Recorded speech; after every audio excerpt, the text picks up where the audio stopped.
ahí se ve bien, Diego. Bien. ¿Querés que hagamos la presentación formal? Sí, así ya empezamos. Bueno, antes de comenzar a grabar, les voy a pedir por favor que mantengamos micrófono y cámara apagada. Yo ya comienzo a grabar y damos inicio formalmente.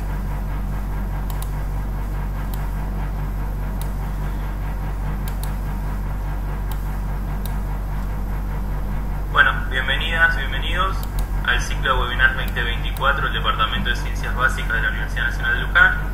Hoy vamos a estar presentando el webinar Un recorrido por el sistema linfático.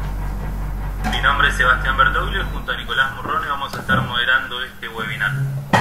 La dinámica del mismo va a ser de 50 minutos de exposición del tema y 10 minutos para responder preguntas que ustedes van a poder ir haciendo a través del chat durante la exposición. Ahora sí, sin más preámbulo, damos la bienvenida a Diego Greskov, docente de la División Biología de nuestro departamento, quien va a ser el disertante del día de hoy. Diego es licenciado en Kinesiología, recibió en la Universidad de Buenos Aires y docente de las asignaturas Anatomía Aplicada y Biomecánica del profesorado en Educación Física. Así que, Diego, te damos la bienvenida formalmente y te cedo la palabra para poder iniciar con este webinar. Bueno, ¿qué tal? Buenas tardes a todos. La idea de este webinar justamente es dar un conocimiento sobre todo lo que serían las bases del sistema linfático, desde el conocimiento anatómico, su funcionamiento, y cuando hablo de prevención y aplicaciones, la forma en que uno lo puede ir implementando, desde su accionar hasta cómo prevenirlo, y cómo va a estar relacionado con todos los diferentes sistemas. Así que bueno, esto es importante. El sistema linfático muchas veces pasa, no se lo estudia como debería ser, y es un sistema que tiene mucha importancia, porque ahora lo van a ver cuando terminemos de ver este webinar. Entonces, siempre cuando se habla de sistema linfático, yo siempre pongo esta imagen primero de todo, que esto, se llama histangioma. Muchas veces cuando se estudia la parte vascular se ve esto, no están los capilares, ¿no? El capilar arterial que se continúa con el capilar venoso. Todo esto está formado por el sistema de intercambio, este intercambio donde se va a encontrar justamente esto que está en blanco, que son los vasos linfáticos. Ahí empiezan, conocidos como vasos linfáticos iniciales.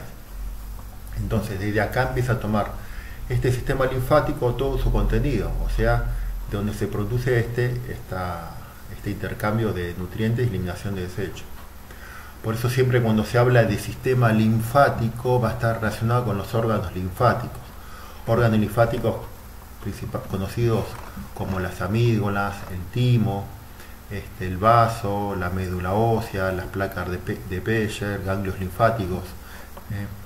Estos, por ejemplo, los ganglios linfáticos son estos caminos que van recorriendo los linfáticos, se llaman corrientes.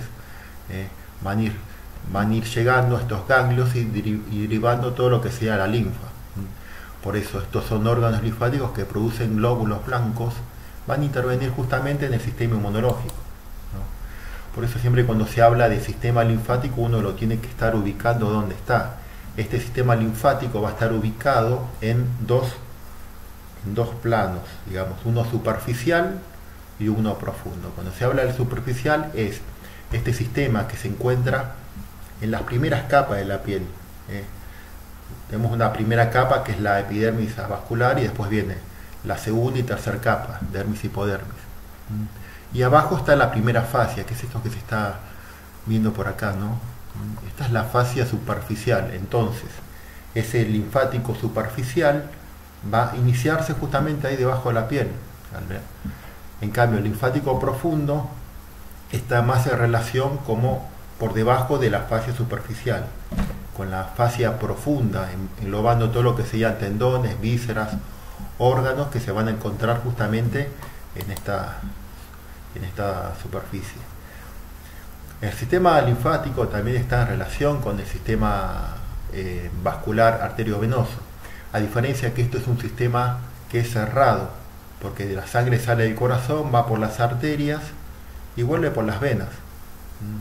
En cambio, el sistema linfático empieza acá, en el sistema capilar, donde es un sistema que es abierto, ¿no?, a nivel de este espacio intersticial, y toma su contenido para devolverlo a la circulación linfática. Entonces, por eso se llama que este es un sistema cerrado y el sistema linfático es un sistema abierto. Esto es algo que le puse acá que es muy importante, porque acá es cuando se habla de la importancia del sistema linfático con respecto a la microcirculación. ¿Qué sería? Cuando se produce, llega el capilar arterial al capilar venoso, la hipótesis de Starling, que es una hipótesis de muchos años, ¿no?, siempre decía que el capilar arterial, ¿no?, tiene mayor presión que el venoso, está representado acá en el gráfico. Entonces la sangre, todos los solutos salían por esta presión arterial que era mayor, por una filtración, y volvía por el sistema venoso, por una reabsorción. Entonces, ¿qué decía? Que el 90% lo iba a tomar las venas y el 10% el linfático. ¿A qué vamos? El cambio ahora es importante. Que esto no es tan así cierto, que los últimos estudios que se estudiaron, imagínense que esto, acá uno lo ve, el capilar arterial y venoso de esta forma, pero es un espacio muy pequeño. Entonces, necesitas un buen microscopio para verlo. Entonces se vio que este capilar, este vaso linfático, ¿no?, capta mucho más, y no es así que el sistema venoso va a tomar el 90%, sino que la importancia del sistema linfático en que esta proporción va a ser mucho más. O sea, algunos autores dicen que habrá en 90 o 100%, pero la relación va a ser que la importancia del sistema linfático en tomar todos los solutos, como también la parte de los líquidos. Entonces, cuando este sistema linfático va a tomar, lo que va a tomar va principalmente lo que serían los elementos más grandes, las proteínas de mayor tamaño. Las proteínas de menor tamaño, por el tamaño de los poros venosos, las puede tomar el sistema venoso, pero las proteínas de mayor tamaño no. Entonces, de ahí viene la importancia que cuando estas proteínas se encuentran, como dije, pueden estar las proteínas acá adentro o acá afuera. Siempre tiene que haber un equilibrio entre lo que está dentro y afuera, si no se producen edemas. Entonces, para limitar esos edemas hay que justamente actuar el sistema linfático eliminando y compensando lo que el sistema venoso no puede compensar, y equilibrando la presión interna con la externa. Entonces, en esto va a estar involucrado las proteínas grandes, también las acciones metabólicas y catabólicas, ¿no? Todas esas proteínas que son eliminadas, actuando justamente, como lo había dicho antes, el sistema linfático como un sistema inmunológico, que va a estar sacando esas proteínas y a su vez degradándolas para eliminarlas y volcarlas a la circulación, aquello que no se necesite más, y siendo como también tomando aquellos elementos que sí se necesitan para devolverlos hacia la circulación.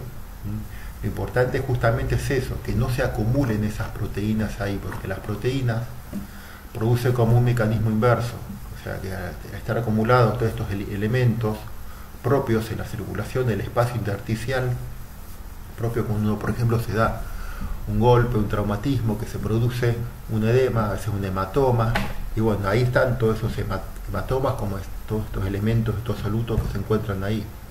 El sistema inmunológico lo va a buscar eliminar, pero si eso se sigue acumulando, se produce un círculo vicioso, porque ese sistema inmunológico empieza a eliminar y a lesionar a todo lo que sería el endotelio, a toda la pared de los vasos, y entonces se empiezan a producir lesiones propias en la pared de los vasos venosos, arteriales o linfáticos.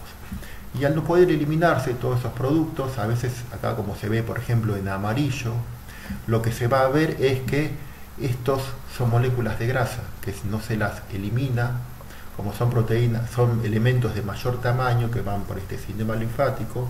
Estos elementos que no se acumulan se encapsulan, y al encapsularse se forman y a la larga se forma un tejido adiposo mayor. Entonces ahí se explica cuando uno tiene insuficiencia linfática, si este sistema linfático empieza a fallar, se va a producir tejido adiposo. Por más que uno haga dieta, ejercicios, se va a estar produciendo sistema linfógeno si no se lo logra restablecer la función de este tejido. Y acá se ve claramente, acá en pocos días, cómo va cambiando. Entonces, el endotelio, la pared de los vasos, al estar acumulado todos estos elementos, va a ir produciendo un acúmulo de proteínas en el espacio intersticial. ¿Qué es el espacio intersticial?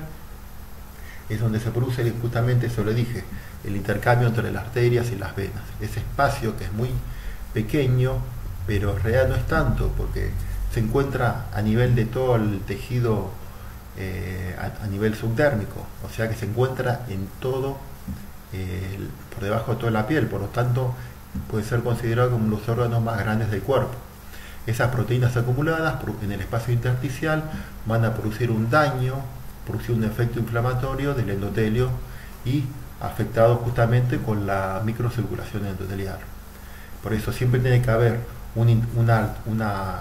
para que no se produzca estos cambios que se van viendo acá con los pocos días, los 7 días, 14, 28, cómo se va cambiando el endotelio de los vasos. Imagínense si eso se acumula muchas veces. Por eso tiene que haber un equilibrio entre lo que hay adentro del vaso y lo que hay afuera, para que haya una homeostasis en ese lugar. Pero para lo más importante, más que todo, que este equilibrio va a ser la circulación linfática, porque la circulación linfática es más importante que las proteínas para la circulación linfática, porque la circulación linfática lo que va a hacer es la extracción de las proteínas de alto peso molecular. Entonces, teniendo en cuenta las funciones del sistema inmunológico, vamos a tener funciones inmunológicas como producción de linfocitos T, ¿no? Y función circulatoria. De ahí viene la pregunta: ¿qué pasa si falla el sistema inmunológico? ¿No?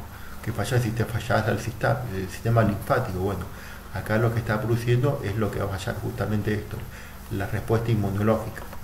Entonces, la circulatoria, ¿qué va a hacer? Llevar proteínas, llevar todos los elementos de mayor tamaño hacia los ganglios linfáticos. Es un sistema de circulación, al igual que las venas. Unas venas nunca son reservorios, los linfáticos nunca son reservorios. Su función es que circule y nunca que se acumule. Entonces, cuando esto va pasando, este es el famoso, una foto de una microscopía electrónica de un ganglio linfático. Fíjense en la forma que tiene. Más que todo, ¿qué es? Todo, cuando va por ese camino, esta corriente linfática va a pasar acá. Y esto es lo que va a hacer este ganglio, que a veces uno se lo llega a tocar en los ganglios del cuello, a veces de la ingle, los ganglios más grandes. Pero hay muchos ganglios que ahora le voy a mostrar, que lo que va a hacer esos ganglios es depurar toda esta linfa, o sea, todo este linfático, que es lo que va a tomar agua, las proteínas de mayor tamaño, como aquellos elementos que son detritos celulares y bacterias. Imagínense que si esto no funciona, todo esto queda acumulado. Entonces, por ejemplo, para que vean más o menos cómo son las corrientes linfáticas, la mayor cantidad, el 90% de corrientes linfáticas son superficiales y un 10% son profundas. Entonces, siempre, al igual que las venas, estas corrientes linfáticas empiezan a nivel de los dedos y suben y van llegando, digamos, hasta la base del cuello. Hay unos nombres, pero bueno, la idea es que vayan viendo más o menos cómo son. Por ejemplo, hay una que es la corriente anterointerna, safeno interna tibial. Esta es otra corriente que va por detrás de la pantorrilla. Fíjense, esto es un ganglio. Siempre que hay una corriente va a haber un ganglio depurando la linfa, ¿no? Siempre a medida que se acerque la circulación, ¿no?, hacia el corazón, va a haber mayor cantidad de ganglios linfáticos depurando la linfa, como de mayor tamaño, ¿no? Acá, por ejemplo, ven, esto es en la cara interna de la rodilla. Siempre la vía linfática va a tener un camino por estas corrientes que van a estar ubicadas en los lugares de menor traumatismo. Por ejemplo, en el miembro inferior va a ser en la cara interna, o sea, la parte interna del muslo de la pierna, y no tanto en la parte de afuera, porque si se lesiona del lado de afuera, justamente pasa eso. Por eso hay que tener muy en cuenta, por ejemplo, cuando se hacen estas cirugías, las cirugías bariátricas o cirugías que toquen la cara interna del muslo, acá la cantidad de vasos que hay. Esta es una corriente, safena interna axial, que va entre 15 y 20 vasos. Diferente, por ejemplo, esta es la corriente safena externa, que tiene mucho menos vasos. Acá lo que tiene es que tener cuidado, por ejemplo, con no producir elementos de compresión a esta zona. Por ejemplo, la medias elástica muy apretada, porque la que más se va a estar comprometida por la parte del peroné, un elemento óseo que da una firmeza, produciéndose un edema en esta zona. Entonces, estas corrientes que vienen del miembro inferior después van a pasar al muslo, ¿no? Y acá, por ejemplo, tenemos, ¿ven? Acá se inyecta una sustancia que va para ver visualizando estas corrientes. Fíjense, por ejemplo, del lado de adentro los vasos linfáticos son mucho mayores en cantidad con respecto a los del miembro inferior. Entonces se ven, por ejemplo, que acá hay un montón de vasos, 15, 20, y acá hay 5, 6. Pero igualmente todos van hasta la ingle. Por lo tanto, toda aquella corriente del miembro inferior va a dirigirse siempre hacia la ingle. Van teniendo ganglios que se van interponiendo a nivel de los gemelos, pero siempre van a terminar acá en la ingle, que es el lugar de mayor depuración de este sistema linfático. Entonces, acá ven cómo se ven los ganglios linfáticos, que vienen las corrientes de afuera y las corrientes de adentro. Estos ganglios linfáticos son varios. Acá están formados a nivel de la ingle en escalones, y todos estos ganglios linfáticos, que son de mayor tamaño, van a estar justamente comunicados entre sí, depurando la linfa que viene desde afuera hacia adentro.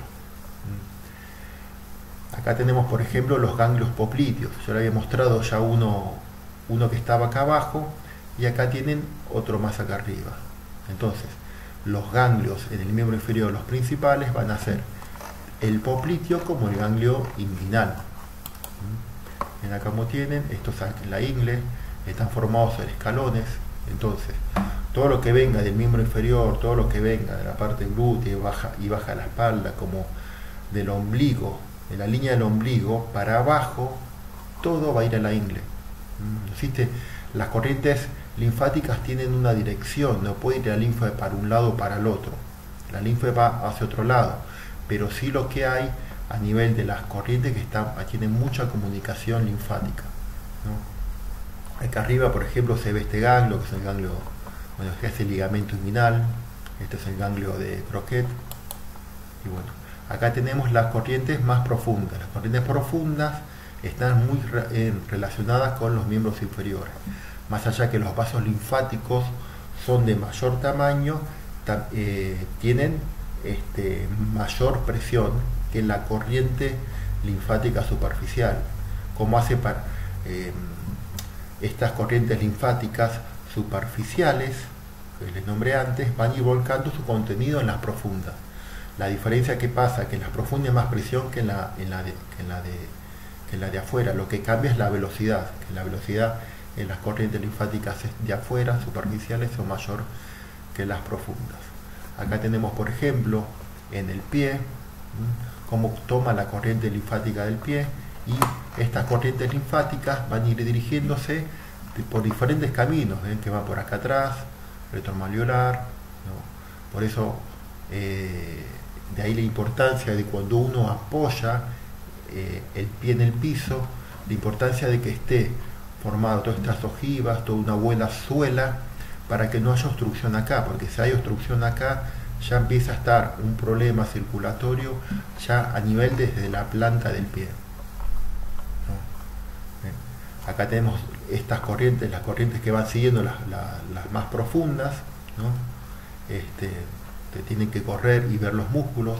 Estas corrientes profundas son principalmente estimuladas, las profundas, con la acción de los músculos. En cambio, las corrientes linfáticas superficiales se pueden estimular bien con un drenaje linfático manual, o también con la acción muscular, pero por medio ya del movimiento que se produzca en la piel. Ya voy a mostrar cómo es. Acá tenemos otras corrientes. Entonces, tenemos que el sistema linfático va a tener corrientes que se van a dirigir por un camino, pero todas estas corrientes linfáticas las superficiales como las profundas van a estar comunicadas. Las superficiales hay varias corrientes linfáticas. Entonces las corrientes linfáticas superficiales se comunican entre sí con vasos. Las corrientes linfáticas profundas se comunican entre sí también con vasos. Eso se llaman vasos comunicantes. Pero después están los vasos perforantes, que son estos, que son los que van a comunicar un sistema linfático de superficial a profundo o incluso de profundo a superficial. A diferencia del venoso, que el sistema venoso solamente te va a estar comunicando el sistema superficial con el venoso. Las venas superficiales vuelcan su contenido en el sistema profundo. En cambio, si uno tiene una hipertensión como el principal mecanismo para resolver un edema, el sistema linfático, si hay un problema a nivel profundo, los vasos perforantes atravesando la fascia van de profundo a superficial. Por supuesto que los vasos linfáticos, al igual que las venas, tienen válvulas que direccionan la linfa hacia un lado. Por lo tanto, estos vasos perforantes tienen vasos para un lado, de superficial a profundo, y de profundo a superficial para el otro lado. ¿Bien?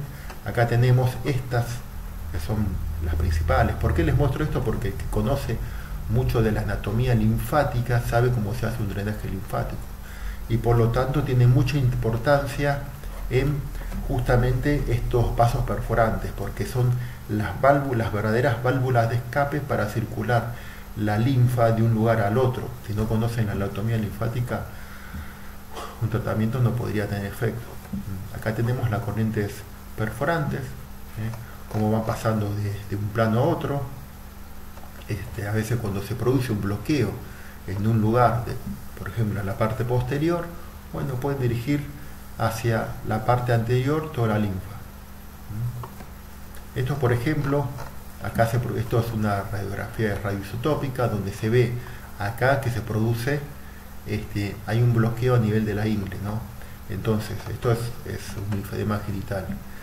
¿A qué es lo que voy? Que yo le había dicho que todas las corrientes van a llegar este contenido hacia los ganglios linfáticos, pero tienen como unas corrientes derivativas que no son propias de ser corrientes derivativas, sino que toman prestadas las corrientes que le prestan estos caminos, estas vías, estas corrientes por medio de los genitales externos.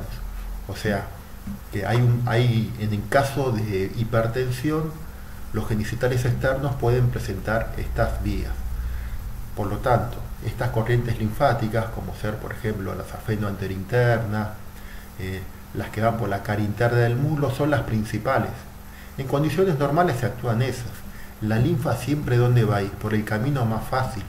No es que va a tomar las otras corrientes, las posteriores, las laterales. La linfa va a ir por el camino que más fácil sea y por la parte de adentro, porque es donde mayor cantidad de ganglios hay, vías de vasos linfáticos hay. Estas corrientes, como las que prestan los genitales externos, las otras, van a estar actuando cuando hay una hipertensión linfática, si no, no actúan. En el miembro superior pasa lo mismo. Van a tener que las corrientes linfáticas se van a encontrar principalmente a nivel de la parte interna del miembro superior, ¿no? Porque justamente la parte de afuera del miembro superior es donde está más sometido a traumatismos, en cambio la parte de adentro no. Por lo tanto, la importancia de cuidar siempre la cara interna del antebrazo y brazo. Obviamente que, por ejemplo, acá en la palma de la mano hay pocas corrientes, hay dos o cuatro vasos linfáticos. Todas las corrientes van a empezar por el dorso de la mano y luego del dorso de la mano van a dirigirse hacia la parte anterior. Es diferente. Entonces, por ejemplo, ves acá, se inyecta y estas corrientes se dirigen para atrás. Acá no hay corriente linfática. Quiere decir, cuando se inyecta, por ejemplo, en el dedo meñique, las corrientes se dirigen hacia atrás y luego vuelcan su contenido hacia adelante. Porque en la palma de la mano, al estar sometidos a presiones, podría dañar todos estos vasos, por eso no hay. Fíjense que acá también hay ganglios en el codo. En el codo es diferente, vamos a tener ganglios linfáticos que están debajo de la parte del codo, subepitocleares, ganglios a nivel del codo y ganglios supraepitocleares. O sea, mientras más se dirija la corriente linfática hacia su vía terminal, que es el confluente yugosubclavio que se encuentra acá en la base del cuello, la cantidad de ganglios linfáticos va a ser mayor tomando y depurando la linfa. Acá se ven, por ejemplo, ven toda la cantidad de vasos linfáticos. Entonces, como les mostraba el dibujo anterior, cuando se inyecta el vernidoxanina acá en el dedo meñique, este pasa por acá y se va hacia posterior, no se va hacia anterior. Estas, bueno, son corrientes radiales, corrientes cubitales que van tomando y dirigiendo la linfa hacia ese lado. Por eso, en la cara, después que se inyecta, se pasan todos a la cara anterior del brazo, del antebrazo, donde se van a encontrar justamente la mayor cantidad de corrientes linfáticas. Ven acá, pasa lo mismo, se inyecta y va todo por el dorso. En la cara, acá lo que tiene que van dirigiéndose hacia la parte del antebrazo. Cuando pasa a nivel del codo se dirige más que todo por la parte anterior del antebrazo y no tanto en esta parte de acá del codo. Por esta parte de acá del codo justamente hay menos cantidad de vasos linfáticos porque también están sometidos a presiones, ¿no? Entonces acá estas corrientes linfáticas también están las corrientes, al igual que el miembro inferior, están las corrientes profundas, que también van acompañadas con los vasos más profundos. Las corrientes linfáticas profundas van a estar acompañadas por las venas. Por cada vena va a haber dos vasos linfáticos, o sea, por cada vena radial, por cada vena cubital, va a haber dos vasos linfáticos. Entonces se dividen en anteriores y posteriores. Y bueno, y acá son preparados donde se ven estas corrientes linfáticas, cómo van tomando el contenido de la profundidad, dirigiéndolo hacia proximal, encontrándose siempre cerca del mismo vaso linfático, depurando la linfa. Acá tenemos las corrientes del brazo. La corriente interno-basílica, esa es la que se encuentra muy interna. Esta es una de las principales, la corriente media o prebicipital, y esta es una que va por el lado de afuera, como dice. Y estas son otras corrientes más pequeñas que ahora les voy a mostrar. Entonces, esta que está acá es la que yo le decía que tiene mucha importancia porque es donde mayor cantidad de vasos linfáticos hay, donde mayor cantidad de elementos van a estar llevando todo hacia la axila. Y esta es una corriente que va a llevar hasta los ganglios axilares que están del lado de fuera, llamados mamarios externos, llevando toda la linfa. Por eso a veces cuando se produce un corte en esta zona, se produce un linfedema en el miembro superior, porque cortaron la principal vía linfática. Esta es una vía deltopectoral, que esta es diferente. Son vías, las vías que accesorias, llamadas también vías, ¿cómo se llama? No sé el nombre. Bueno, estas vías son corrientes indirectas, ¿no?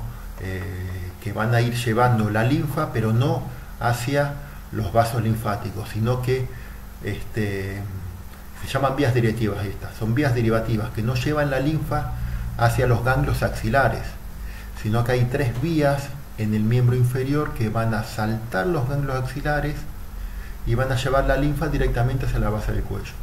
Una la lleva hacia la base del hombro, hacia la base de la escápula, y de ahí va hacia la base del cuello, y las otras, esta, como se ve acá en este dibujo, que es la vía delto-tricipital, y después hay otra que va por el surco delta pectoral, que es la corriente de Mascagni. Entonces, a diferencia del miembro inferior, que el miembro inferior no tenía corrientes derivativas propias, o sea, tomaba una corriente que venía de los genitales externos, en el miembro inferior, en caso de que se produzca un problema, un bloqueo, por ejemplo a nivel de la axila, entran a funcionar estas vías derivativas, la de Mascagni, la corriente de Kaplan y una corriente intraaxilar. Pero esas tres corrientes derivativas, como les decía, solo entran en juego cuando hay hipertensión linfática, si no, no entran en juego. Si no, la linfa va a ir por el camino más fácil, ¿no? Acá tenemos, por ejemplo, linfáticos del miembro superior está la corriente oral internumeral y la posterior interna. Esta va a ser siempre la más importante. Bueno, acá van viendo cómo viene acompañado por las venas profundas. Arriba a la izquierda se ve la corriente umbral profunda. Abajo a la derecha, por esta parte, se ve, por esta parte acá de adentro, hay otra corriente que es una corriente intraaxilar. Mascán y capla son extraaxilar, que van por afuera. Esta va intraaxilar, pero es una corriente que después se profundiza y va a dirigirse directamente hasta el confluente del yúgulo subclavio sin necesidad justamente de pasar a nivel de la axila. Esta corriente no hace estación ganglionar de la axila, son dos vasos linfáticos que van a llegar al confluente del yúgulo subclavio. Una corriente innominada. Pero bueno, estas son las corrientes derivativas, que son las que se encuentran solamente en el miembro superior, llevando la linfa por otro camino.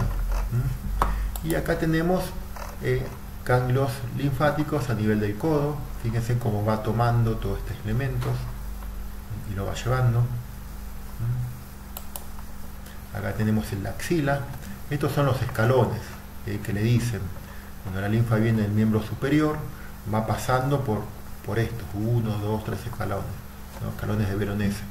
El principal es el que decía el mamario externo, con la corriente bicipital media, que llegando a tocar estos ganglios es más complicado, porque están tocando la principal vía linfática del miembro inferior y se produce lo que se llama un linfedema incipiente estabilizado. Acá tenemos los ganglios linfáticos, bien teñidos, muy lindos los preparados estos. Y para que vean estos son linfáticos. Fíjense acá lo que les quería mostrar, son la forma que tienen. Estas son las válvulas, que las válvulas van a estar unidas a unos filamentos que van a estar unidos al tejido por debajo de la piel. Cuando se mueve la piel, ayuda a estos filamentos a abrir y cerrar las válvulas. Cuando se abren las válvulas, toma todo el contenido que está en el espacio intersticial y lo mete dentro de esto, del linfático. Entonces ahí se empieza a llamar linfa, líquido intersticial, y cuando entra por acá se llama linfa. También para que se pueda abrir está lo que se encuentra acá adentro. Esto se conoce como unidad atómica funcional del sistema linfático, conocido como linfangión. La linfa tiene una dirección por medio de estas válvulas que la dirige en una sola dirección. Pero si nosotros vemos, por ejemplo, una arteria, acá estarían los capilares arteriovenosos, pero fíjense lo que sería una arteria y vena con respecto a la cantidad de capilares linfáticos que hay. Es increíblemente superior, por eso se ve con en un preparado de anatomía microscópica, cómo se ve estos vasos linfáticos desparramando y llevando todo hacia un vaso mucho más grande. Esto es lo que se conoce como vasos linfáticos iniciales. Acá tenemos de vuelta un linfangión, ¿no? Como entra, va por acá. Ven que son varios linfangiones. Se abre uno, se cierra, tiene motricidad propia. Cada vez que se abre va tomando el contenido que se va encontrando en ese interior, y cuando se cierran las válvulas lo va a dirigir, ¿no? Por eso siempre estas válvulas van a llevar la linfa hacia un lado. El problema, al igual que el sistema venoso, cuando se dañan estos vasos linfáticos, que se produce como un retroceso. Después también estas corrientes linfáticas lo que tienen, que van a estar divididas en dos partes. Por lo tanto, todas las vías linfáticas van a dirigir la linfa hacia la base del cuello, pero lo que cambia es que el sistema linfático está dividido así como se ven en estos dibujos. ¿Ven? Todos los vasos, va a haber una vía linfática que yo lo nombré de miembro superior y miembro inferior, que va a drenar a la base del cuello, pero del lado izquierdo va a tomar todos los miembros inferiores, toda la parte de acá, digamos, de las costillas para abajo, y todo el lado izquierdo del tronco, cabeza y miembro superior. En cambio, los linfáticos del lado derecho toman el miembro superior derecho, esta parte del tórax y de la cabeza. Del lado izquierdo va a volcar todo su contenido hacia el confluente yugosubclavio y del lado derecho a un lugar que se llama gran vena linfática. Entonces, este sistema linfático va a tomar todo esto de las capas de la piel, como les dije, epidermis y hipodermis, y va a estar relacionado mucho con la fascia. La fascia es un sistema, es una red tridimensional que comunica a todos los sistemas, y este sistema linfático, como yo les dije, que se apoya sobre la fascia, va a tener mucha dependencia de cómo estén las fascias. Cuando las fascias se puedan muy bien, el sistema linfático va a poder moverse bien. Si hay un problema postural, un acortamiento de las fascias, por lo tanto el sistema linfático va a estar sobresolicitado. Acá tenemos las fascias, por ejemplo, ¿no? Estas fascias que son la más conocida, la del tensor de la fascia lata, pero bueno, estas fascias van envolviendo y comunicando todas las estructuras. Por eso siempre hay que considerar al cuerpo humano como un todo y nunca como parte. Acá, por ejemplo, tenemos el sistema linfático que yo le hice, que se inicia acá. Estas son las tres capas de la piel. Fíjense, está la epidermis, dermis y la fascia profunda. Esto que está acá es el tejido graso. Por lo tanto, la base que está acá, que es esto, que es la fascia, va a estar moviendo estos tejidos. Y acá tenemos la fascia profunda. Por lo tanto, cuando las fascias se muevan bien, el sistema linfático va a andar muy bien. Y esto que se ve acá abajo es el tejido graso. Por eso las fascias superficiales y profundas van a tener sus propiedades y características propias. Al saber conocer y cómo trabajar una postura en su globalidad, van a estar trabajando sobre todos los diferentes sistemas, al igual que lo hace el sistema linfático. Un acortamiento postural lo que va a traer es esto, que la fascia se va a poner de esta forma. No es que una persona de tercera edad tenga esto, lo que está haciendo referencia al sedentarismo. El sedentarismo produce esto, ¿no? Una alteración de todas las fascias, produciendo justamente todo esto, atrapando el sistema arterial, los nervios y por lo tanto al sistema linfático. Por lo tanto, para estimular el sistema linfático se lo estimula de diferentes formas, con la actividad física, el ejercicio físico y deporte. Es diferente, no es lo mismo actividad física, es toda actividad que uno haga, por ejemplo barrer. El ejercicio físico es algo programado y armado, por ejemplo hacer 3 series de 10.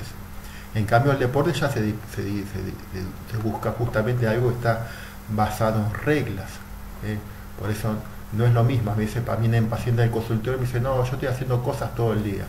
Así lo pongo a hacer ejercicio, 10 minutos y no da más. Porque no es lo mismo actividad física que ejercicio físico.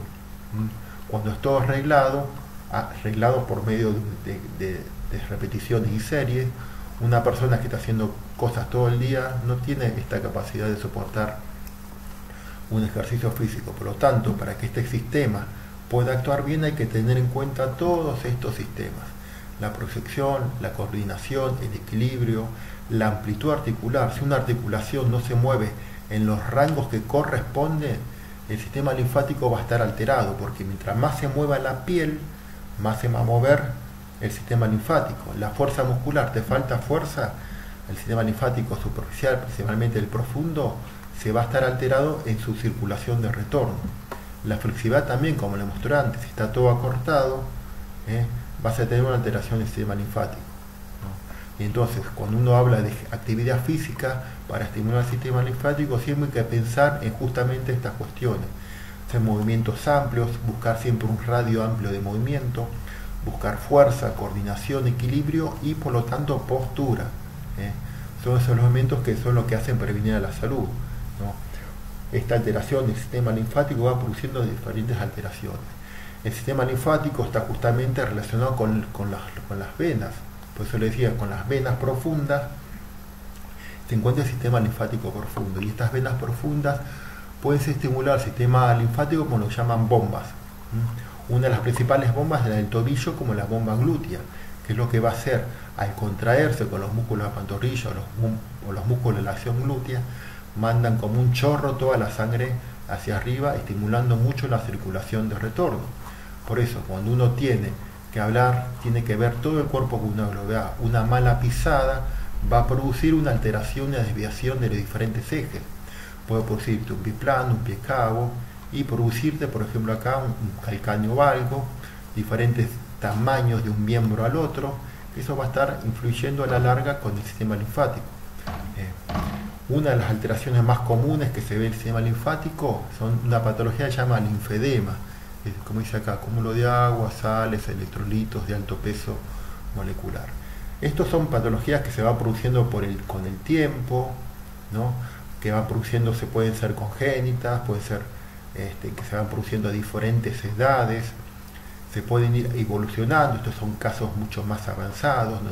Todo esto que está acá se va produciendo un acúmulo de estos diferentes elementos que yo les estuve nombrando y produciendo diferentes etapas. Justamente uno tiene que hacer es prevenir, con la actividad física, con los ejercicios, evaluando, teniendo un buen diagnóstico.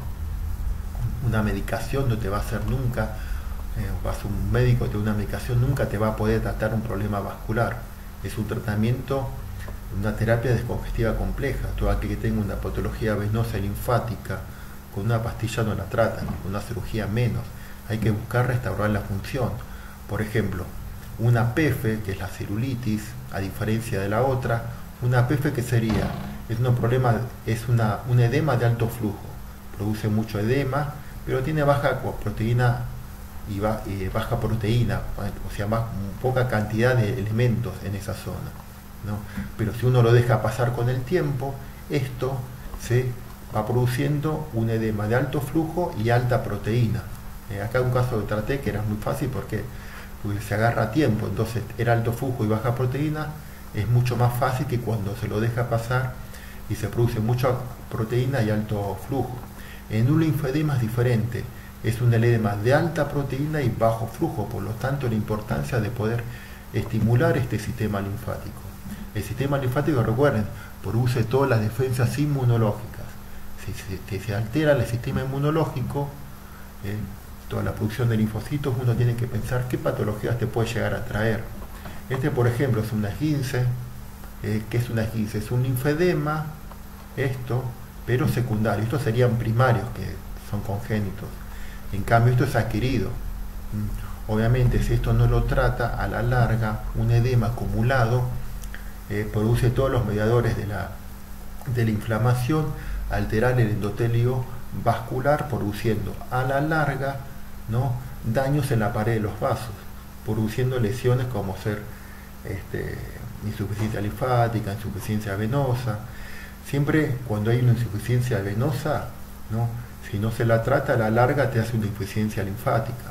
Y una insuficiencia linfática se considera siempre que va a tener un problema venoso. Por lo tanto, una insuficiencia linfática muchos la consideran como un flebolinfedema. ¿Qué quiere decir? Que tiene el doble componente, venoso y linfático. Por lo tanto, como patrones principales para evitar todo esto, es mantener una buena acción de las bombas musculares, buena postura, buena movilidad, buena elongación, la elongación por medio de posturas, cadenas musculares, ver el trofismo, evitar el sedentarismo y tener en cuenta que hay factores predisponentes. Ya de por sí las mujeres, por diferentes motivos, están mucho más predispuestos a hacer una insuficiencia linfática que los hombres. Una de las cuestiones principales es la hormonal, pero hay muchas más. Hay medicamentos como anticonceptivos que te producen lesiones endoteliales que te van produciendo justamente insuficiencias venosas como linfáticas. Pero bueno, la alimentación también, una mala alimentación te va a producir todo esto.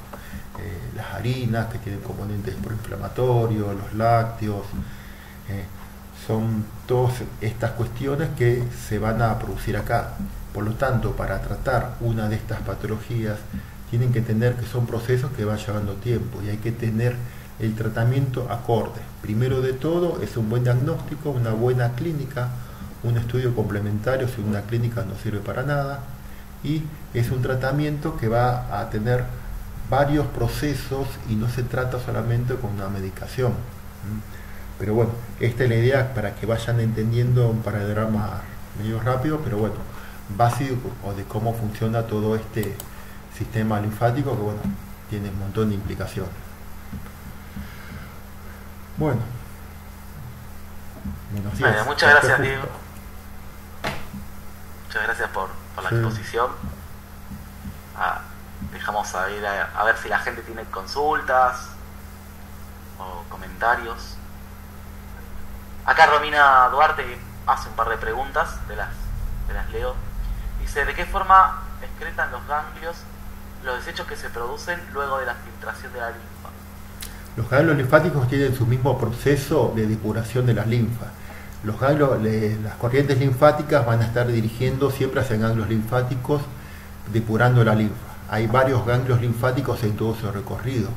Una vez que produce toda esa filtración de los ganglios linfáticos, pasa una vía que va directamente hacia otro ganglio linfático por una corriente linfática, y cuando está bien depurado, ese mismo ganglio linfático tiene un vaso que es un vaso que es una vena en realidad, o sea que del ganglio linfático también sale una vena que vuelca la sangre directamente hacia la circulación.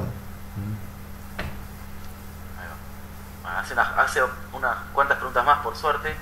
La segunda pregunta que hace es, ¿cuál es el motivo por el que la circulación linfática está dividida en dos partes?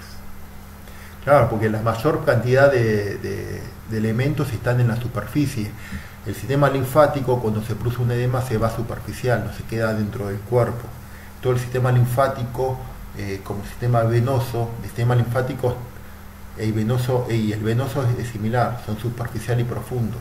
Los edemas no están adentro, están afuera, están por medio de este espacio intersticial que se encuentra entre la segunda y tercera capa de la piel, que es el lugar más extenso del cuerpo. Entonces los vasos linfáticos iniciales toman el contenido de esas zonas. Por eso es importante ver el trofismo, la movilidad del cuerpo, ¿no? O sea, por ejemplo, el drenaje linfático lo que hace es aumentar 20 veces la velocidad, o sea, el flujo linfático, esta corriente. Con la acción muscular tiene por medio de los filamentos de anclaje que tiran la piel. Por eso yo le hablaba de esto, pero siempre el 90% va a estar a nivel superficial. Los demás profundos no son tan comunes, por eso se encuentran justamente esto. Obviamente que todo este sistema linfático después lo vuelca a la profundidad. A nivel de la ingle, cuando llega, se mete todo profundo y forman el gran conducto torácico que llega hasta acá, hasta la base del cuello.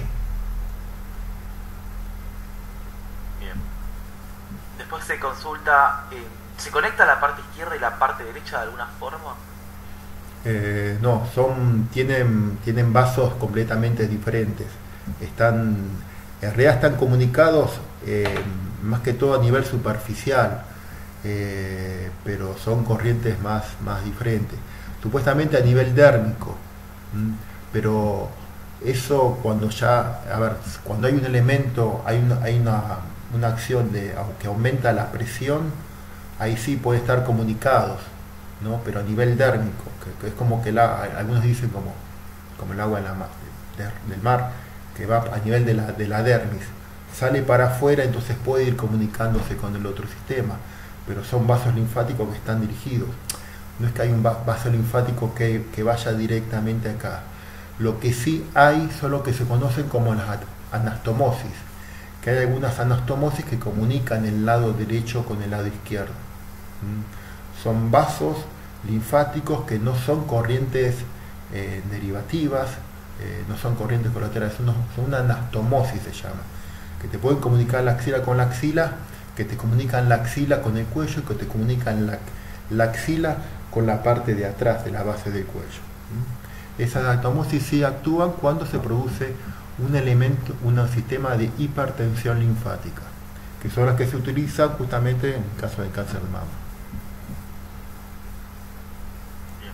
Después, acá justo comenta, dice, con las dos partes me refería a la división entre izquierda y derecha, no a la superficial y profunda. Claro, bueno, con estas vías, que son estas anastomosis, ¿no? Cuando uno tiene, por medio de esta anastomosis, puede comunicar. En realidad hay anastomosis inguino-inguinal, hay anastomosis de la ingle a la ingle, ¿no? Y de la axila a la axila, y de la axila al cuello del otro lado, ¿no?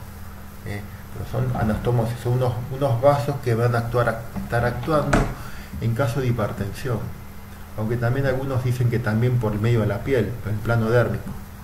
Pero bueno, yo lo he visto mucho en pacientes que sí tienen edemas, que la linfa no explota. Vos, por ejemplo, tenés todo esto hinchado, no te va a explotar, va a tomar la linfa ahí por otro lado y va a estar obstructando esas vías linfáticas. Son más lentas, por eso la importancia de estimularlas por medio del drenaje linfático, conociendo la anatomía linfática para poder derivar todo este contenido. Si no se acumula y produce linfedema, produciendo más lesiones en el tejido, daño arterial. Bien. Y la última pregunta que hace Romina es: ¿de qué forma se establece la hipertensión linfática? No, la hipertensión linfática puede producirse por diferentes causas. Una de las causas, como le mostré, es un traumatismo, pero a veces se produce, por ejemplo, una linfadenectomía, que es una extracción de los ganglios, que la linfa no vuelve, ¿no? En algunos tipos de cirugías, ¿no? Cuando a veces sacan una hipertensión linfática, por ejemplo, el cáncer de mama, no es que te tocaron y que sacaron parte de la mama, eso no te produce. Cuando te produce hipertensión linfática es cuando te tocan la vía linfática, o cuando te tocan principalmente el ganglio. Sacarte una colectomía sin ganglio linfático que te haya tocado no produce. A veces se produce, por ejemplo, cuando se produce una compresión en una zona, por ejemplo, a veces pasa comúnmente cuando se produce una media de compresión a nivel de la pantorrilla que obstruye ese lugar y aumenta la hipertensión linfática. Pero bueno, los más comunes son en las lesiones cancerosas, como también infecciosas o una quemadura. Todo eso es hipertensión linfática. La diferencia es que algunas son reversibles y otras no, que hay que tratarlas. Una esguince.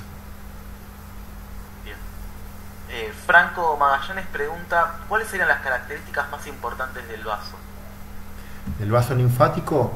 El vaso linfático es superficial, como le decía, es muy delgado, a pesar de que uno lo ve, tiene un tamaño que se expande mucho, pero es muy delicado. Cuando uno hace una de estas maniobras, no lo puede apretar. Si por ejemplo uno aprieta fuerte, ya lo está comprimiendo. Si hiciste esto, vos podés hacer lo que se llama un pasaje venoso, pero no linfático. El linfático tenés que apoyar y traccionar la piel. Se dice que la presión son de 40 milímetros de mercurio. Es una presión que a veces es difícil de palpar, de medir más que todo en la práctica, porque tenés que tomar el tejido y traccionarlo sin comprimir. Es un vaso muy delicado y tener que tener en cuenta también un ritmo. Un vaso linfático es diferente que la vena, que tenés tanta cantidad de sangre que vuelve por minuto. El sistema linfático es mucho más lento, por lo tanto en las maniobras son más lentos llegando con la linfomotricidad de este sistema linfático.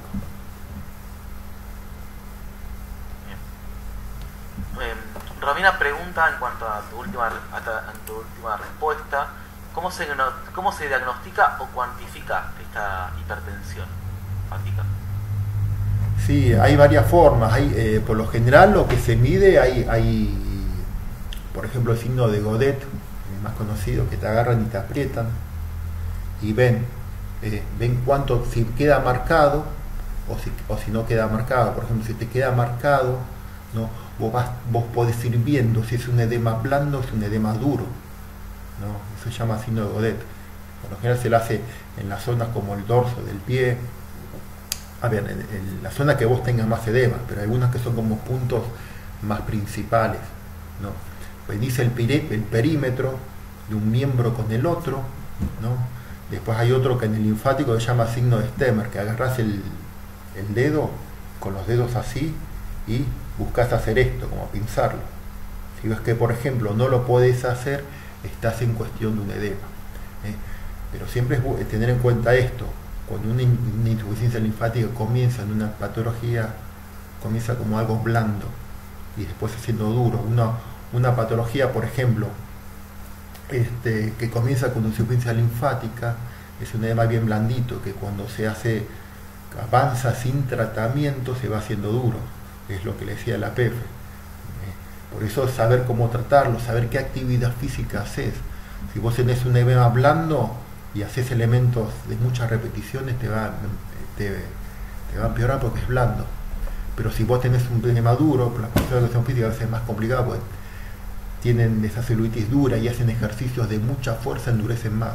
Tienen que aprender a cómo entrenar para poder trabajar justamente esto. Bien. Pues hay muchas preguntas, atrajo bastante la charla, por suerte. Preguntan, ¿cuál es la relación más directa o evidente entre este sistema y el sistema nervioso? No, están relacionados. La movilidad del linfático, desde la linfación, está dado por el sistema parasimpático del sistema nervioso. El sistema linfático tiene su vasomotricidad propia, al igual que el venoso. Es mucho más lento, pero tiene su propia movilidad. Por lo tanto, por eso cuando yo le puse ahí que le hablaba del equilibrio, la coordinación, ese sistema nervioso. Si vos tenés un sistema nervioso que está atenuado, el sistema linfático también. Por eso cuando vos trabajás relacionado con todos los sistemas, tenés que ver la parte neurológica, el equilibrio y coordinación. Te va a ayudar mucho a justamente esto, el sistema linfático. Bien, y por último hay dos preguntas que vienen relacionadas. Dice, ¿cuál es la composición de la linfa y cómo incide en el sistema inmunitario? La linfa está formada por agua, proteínas, solutos. Cuando hablamos de proteínas, son las proteínas, toma proteínas pequeñas, pero las proteínas pueden ir también por los poros que pueden entrar por las venas, pero las proteínas grandes. Y también hay detritos, bacterias, elementos de desechos celulares. Todo eso toma, como también va tomando y dirigiendo los linfocitos. Por eso, cuando uno toma este sistema linfático que actúa bien, todo esto lo dirige. Cuando esto no lo toma, se encapsula. Cuando el alimento falla, se va produciendo encapsulamiento y formando, por ejemplo, tejido fibroso.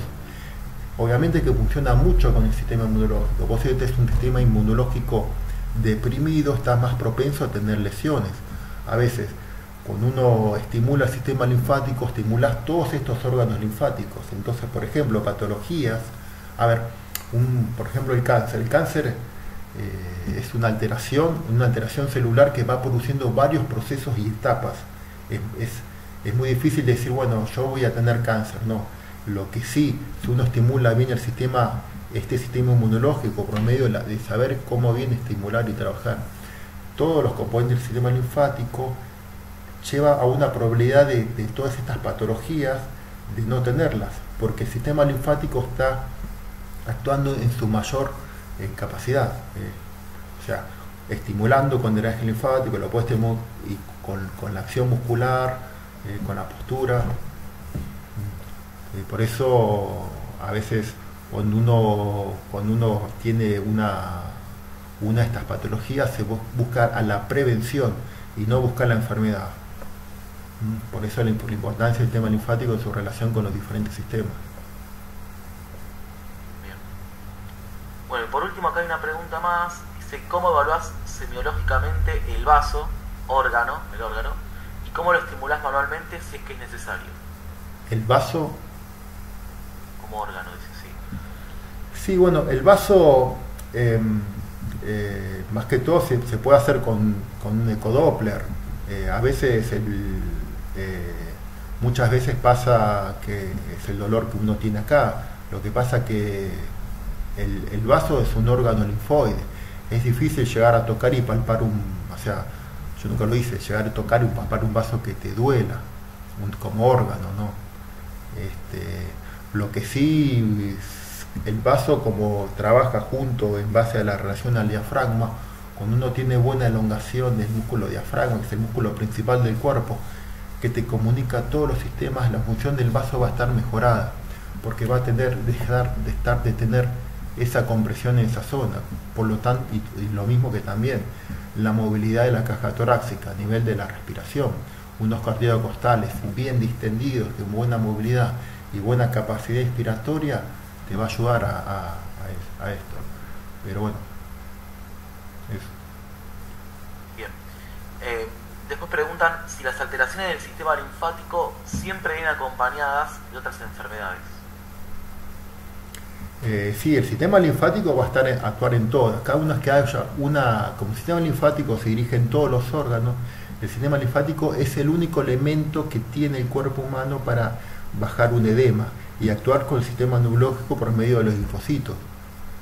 O sea, el sistema linfático, al tomar todas las proteínas, elementos de desechos, va a estar trabajando a full con todas las patologías.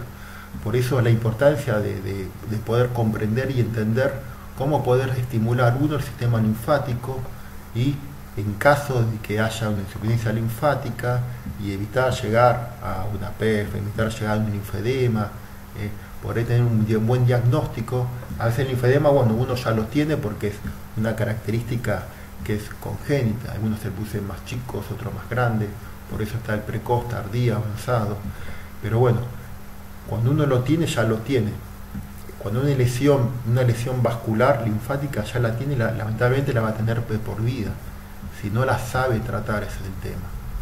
Por eso la parte de la rehabilitación vascular es fundamental para evitar todo esto y estimular al máximo el sistema inmunológico, ¿no? De hecho, cuando se producen patologías oncológicas, el sistema inmunológico es lo primero que se trata. Bien. Y preguntan, ¿por qué duele el vaso en la hiperventilación? Acortamiento, a veces cuando uno a veces se lo confunde, muchas veces cuando uno tiene un acortamiento del diafragma, como les he dicho anteriormente, la buena movilidad de la biomecánica del diafragma hace que este músculo se contraiga, ¿no? Se acorte. Entonces, el diafragma, ¿qué pasa? Cuando el diafragma hace esto, sube y baja, si tienes un acortamiento no va a subir bien, y muchas veces se confunde eso con un dolor de vaso. Por eso es saber cómo trabajar la elongación del diafragma, para que todos los órganos, los músculos del cuerpo trabajen bien. Si vos tenés una elongación buena del diafragma, todas las cadenas musculares, las cruzadas anteriores, la de extensión, las laterales van a estar relacionadas justamente con el diafragma. ¿Por qué? Porque todas se cruzan del diafragma. Si vos tenés un acortamiento del diafragma, vos podés tener un problema en la rodilla, en el hombro, en la cadera. Y si tenés un problema en el diafragma, por lo tanto vas a tener una alteración también del sistema linfático, porque el sistema linfático no va a actuar bien. El cómo poder trabajar las cadenas musculares está justamente relacionado todo esto con el sistema linfático, porque el sistema linfático, como les dije, trabaja junto con las fascias que te comunican todo el cuerpo. El 90%, por ejemplo, de las hernias de disco en la cintura casi no es producido porque fue la lesión en la cintura, en la rodilla, el tobillo, el codo, la muñeca. Son todas, porque como todas se cruzan en la cintura, te hace eso. Por eso conocer y elongar el diafragma en todas sus fibras musculares te van a evitar un dolor de vaso. Muy claro, Diego, muy linda la exposición.